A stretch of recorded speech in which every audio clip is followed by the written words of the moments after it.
February 1670 साली छत्रपती शिवाजी महाराजांच्या आज्ञेवरून तानाजी मालुसरेंनी कोंढाण्याचा किल्ला आपल्या ताब्यात घेतला स्वराज्यात आणला. पण असं म्हटलं जातं की घोरपडीच्या मदतीने तानाजी मालुसरे कोंढाण्यावर चढले. या गोष्टीत काय तथ्य आहे किंवा एकूणच या कोंढाण्याच्या मोहिमेबद्दल ऐतिहासिक संदर्भ काय म्हणतात, तर दोन ऐतिहासिक साधनांमधून आपल्याला या कोंढाण्याच्या मोहिमेबद्दल समजतं. पहिलं साधन आहे सभासद बकर आणि दुसरं साधन आहे तुळशीदासाचा पोवाडा. सभासद बकर ही विश्वसनीय मानली जाते, पण तुळशीदासाचा जो पोवाडा आहे तो पोवाडा उत्तरकालीन असल्यामुळे म्हणजे पेशवेकालीन असल्यामुळे तो तितका विश्वसनीय मानला जात नाही. मग नेमकं कोंढाण्याच्या मोहिमेवेळी काय झालं? सभासद बखर जी आहे त्या बखरीनुसार राजांनी म्हणजे छत्रपती शिवाजी महाराजांनी आज्ञा केली की हा गड घेणे. मग त्यावेळी तानाजी मालुसरे पुढे आला आणि त्यांनी कबूल केलं की हा गड मी घेतो. आता पुढे नक्की नेमकं गडावर हे चढले कसे? तानाजी मालुसरे 300 मावळ्यांसह कोंढाण्याचा किल्ला जिंकण्यासाठी गेले होते आणि 2 मर्द मावळे ते कडा चढून वानरासारखे वर गेले. त्यानंतर त्यांनी माळा खाली सोडली आणि त्या माळा चढून मग हे 300 जे मावळे होते ते 300 मावळे वर कोंढाण्यावर चढले आणि मग तिथं मराठ्यांचा आणि कोंढाण्यावरील मोगली सैन्याचं युद्ध झालं. याच दरम्यान मराठ्यांनी लोहगड आणि सुलतानगड हे 2 गड जिंकले होते आणि ते गड जिंकण्यासाठी सुद्धा अशाच प्रकारे म्हणजे माळांमार्फत मावळे वरती चढले होते आणि म्हणजे गडाच्या कडे चढून तो गड आपल्या ताब्यात घेतला होता. म्हणजे त्याच प्रकारे हा सिंहगड सुद्धा मावळ्यांनी माळांमार्फत वर चढून जिंकला असेल हे जास्त विश्वसनीय वाटतं. मग घोरपडीचा उल्लेख कुठे आलाय, तर तुळशीदासांच्या पोवाड्यामध्ये हा घोरपडीचा उल्लेख आलाय. हे नेमकं युद्ध कसं झालं, तर सभासद बखरीमध्ये असा उल्लेख आहे, हे सरळ उल्लेख आहे की उदयभान राजपूत याला ज्यावेळेस का आलं की मराठे गनिमवरती आलाय त्यावेळेस तो बाहेर आला आणि या युद्धामध्ये मराठ्यांचे 50-40 मावळे मारले गेले आणि राजपुतांचे 500 सैनिक मारले गेले. आता यावेळी उदयभान आणि तानाजी मालुसरेंची ज्यावेळेस गाठ पडली त्यावेळी मोठं द्वंद्व झालं. दोघं एकमेकांवर वार करत होते आणि अशामध्येच तानाजी मालुसरेंची ढाल तुटली आणि ढाल तुटल्यामुळे त्यांनी त्यांच्या डाव्या हाताचीच ढाल केली आणि डाव्या हातावर उदयभानाचे वार झेलले आणि त्यावेळी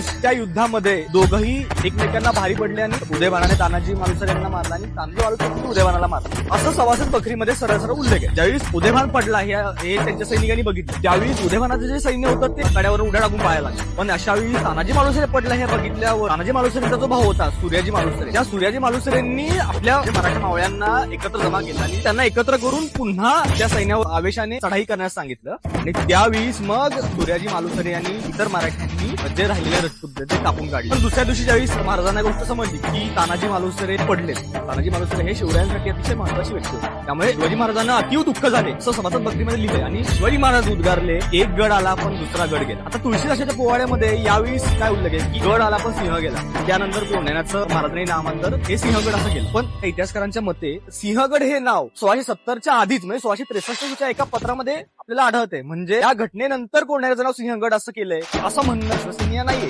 थोडक्यात आपल्याला इथे गोष्ट लक्षात तानाजी मालुसरेंनी घोरपडीच्या मदतीच्या सहाय्याने काढा चढला नाही आणि तानाजी मालुसरेंच्या या मोहिमेनंतर कोंढाण्याचं नाव सिंहगड केलं नाहीये. या 2 गोष्टी आपल्याला प्रकर्षाने कळतात.